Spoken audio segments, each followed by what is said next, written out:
Yo guys, what's going on? Welcome back to Chelsea Explained, as this is your match review the day after we hammered Graham Potter's side in West Ham 5 goals to 1 at their ground. And Graham Potter and his West Ham are in a really dark place, and I don't know if Potter has the qualities to turn it around at West Ham. Unfortunately, it's not looking good at the moment, and I don't know if you guys listened to his post-match interview or press conference, but it did not sound good. He looked and sounded very stressed.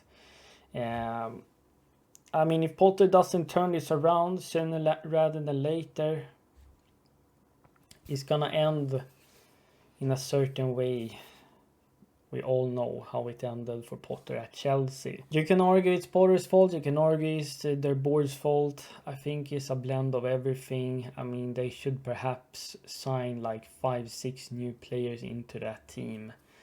And Potter is kind of forcing his possession style ideas into a West Ham side that doesn't have the players to fulfill Graham Potter's tactics. And Graham Potter isn't really a manager that can adapt. He doesn't want to adapt. He's quite naive in my perspective. So I don't think Potter will last at West Ham this season. I think he's going to be sacked, and maybe West Ham bring in a stable manager like a Nuno Esperanto, because it looks like he's out the door because he's having a poor situation, a bad situation with the owner. But if we're focusing on us now, we had an amazing game. We had a slow start where we conceded like an amazing long shot from Paqueta, where Estevao was dispossessed.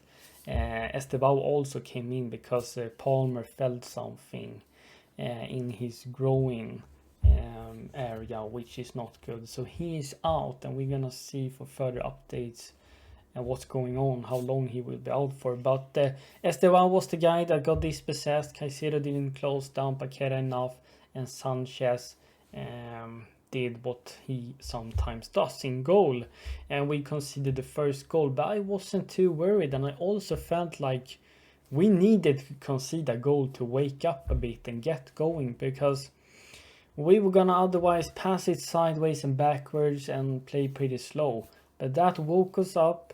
We had our back against the wall, and we were forced to play quicker, a bit more direct, and take more risk in Maresca's positional play football. And that allowed us to turn the game around in a very quick manner and completely destroy the West Ham. We destroyed them so much that West Ham fans a lot of fans decided to go home in the second half. But the first equalizer came from an interesting set piece variation, where we aimed at the first post, where Cucurella steered the ball on further back, where it found João Pedro, who headed it home. Actually, João Pedro is quite good in there, I have to say that. But this is a set piece variation that we have been working on, and it paid off. Fantastic work from our set piece coach in Bernardo Cueva. And we have seen us trying this throughout the Western game, but also when we played Crystal Palace, we tried this variation as well. And this can get you goals where the opponents are not really prepared for your different unique variations that can give you an edge on set pieces. So more of that. And then West Ham scored 2-1, but it was ruled offside. I don't know which player was offside, but it was just with like the foot, so it was a close call.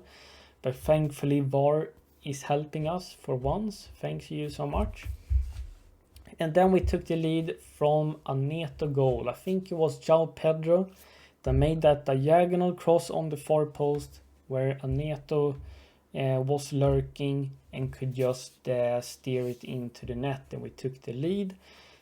I like us making crosses, but we have to make those crosses on far post, and then someone can attack that. But if we're just delivering it centrally with high floated crosses. We don't really have the players to take advantage of that.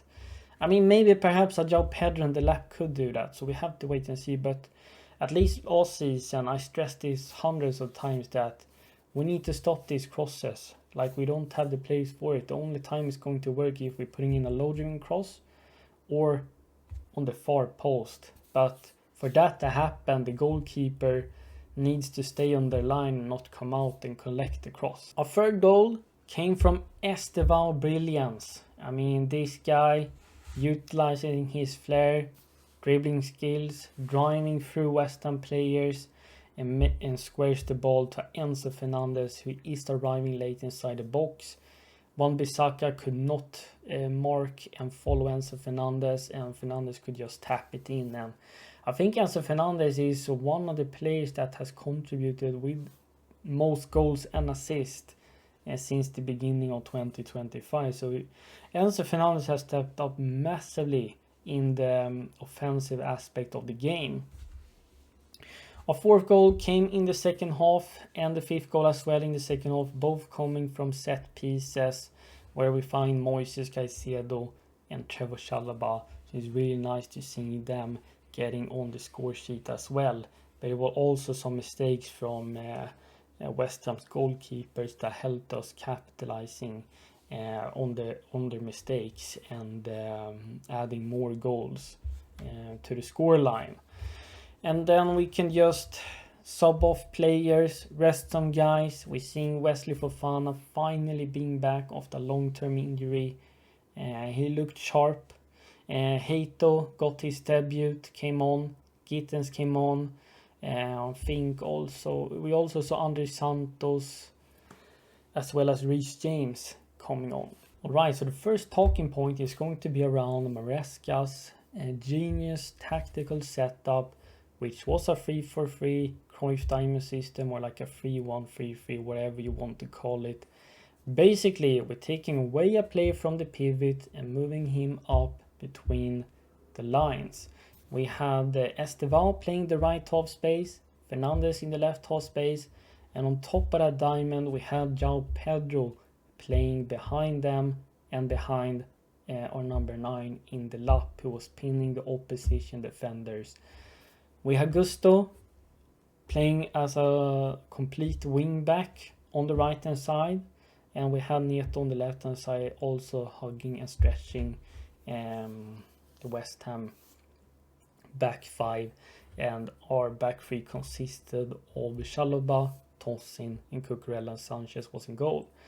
But when we're adding another player in the offensive line, in the half spaces between the opposition lines, they get another player to worry about. We can have another player contributing with making runs in behind or assisting on the flank or arriving in the box. And we need to add both more numbers into the box. We need to have more risk and fluidity if we're going to take us to the next level and be able to break down these stubborn defensive blocks. But I wouldn't say Graham Potter's defensive block was just staying there. They were kind of starting with a mid block and trying to press us. But if you're pressing us, Maresca is going to play through you. Our players are going to slice through you. And that's what happened in the second half, because West Ham didn't have any options. They had to go forward and take some more risks. But I continuously to stress this, and I love this Maresca evolution and the different ways of playing depending on who we're facing, which is gonna make us very lethal, unpredictable. It's going to allow us to really exploit the opponent we're facing depending on how they are setting up. So this is some brilliant work from Maresca, and he should have full credit today. And Estevão, João Pedro, and all these guys, they're so versatile that we can play them in so many roles despite certain players missing. Like a Cole Palmer, he was missing. We could instead play João Pedro there. Estevao could play in the right half space, but can also play as a winger. We got so many players that is versatile, and we can be so flexible, and it also allowed us to be fluid, where players can interchange each other's position. Like Delap can come down and João Pedro can then move in behind. We can have Enzo Fernandez coming down, helping up in the build-up play, and suddenly Caicedo is the one also moving up. At times we're having Cucurella and Chalobah assisting a bit, driving the ball either into the midfield or onto the flanks. Like, there's so many things for the opponents to worry about, and I really love the chess game we're playing with Maresca and how he's continued to develop, because we're basically putting in the opponent in a place where there's nothing they can do to stop us. Like, it's very difficult. So we definitely, if we perform like we did yesterday, we're gonna be a team that is in the top 3. The second thing we're gonna talk about is some player performances, and we got some insane firepower up front, and we have brought players that absolutely suits this style of football and has the quality as well, and as we just touched upon, is also versatile. But we're adding firepower in terms of Estevao. Now we have proper number 9s like a Delap and João Pedro. A João Pedro that can play across the whole front 4. We have added further quality depth in Jamie Bynoe-Gittens. We're gonna continue to add and help the attack with a Xavi Simons. Unfortunate maybe Garnacho as well, but the Xavi Simons is gonna help us massively. That means we can also move João Pedro to the flank if we want to. There's so much firepower and technicalities that the opponent, they got so many players that is technical and skilled and has so intelligent movement that it's gonna be so difficult for them to stop our attacking players, and that was quite evident in some of the goals, and that was evident in the Club World Cup as well. So I'm very pleased with that. I love seeing that we have number 9s now. I mean, Nico Jackson is someone that is technical gifted, pacey, fantastic link-up play, work rate, but he's missing the key and most important fundamental of a forward and a striker, and that is to be clinical and not being offside all the time, having sharp movement. And Delap, João Pedro adds that. I mean, Delap, even though he didn't contribute with a point, he still performed really well. He's so physical, aggressive, gets underneath the opposition skin, pinning them, and drags out a player from the backline. And he did that where he could just link up, for example, with a Estevao, who was then driving the ball forward through West Ham players and squared it to Enzo Fernandez. He's constantly on the move as well. So you have an option, finding someone in the channels that can hold up the ball, or someone behind the backline where you could play a through ball. You have a player in the left that also has fantastic work rate, helping out defensively and constantly putting pressure on the opponent.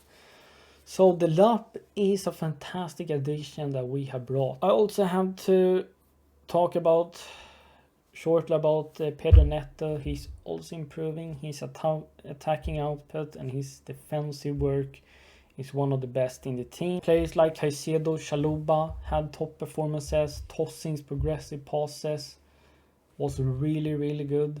So I'm quite happy with everyone. So I thank you so much for watching. Let me know all your thoughts in the comments down below, and I will happily read it. And I thank you so much for watching. Chelsea Explains out. Peace.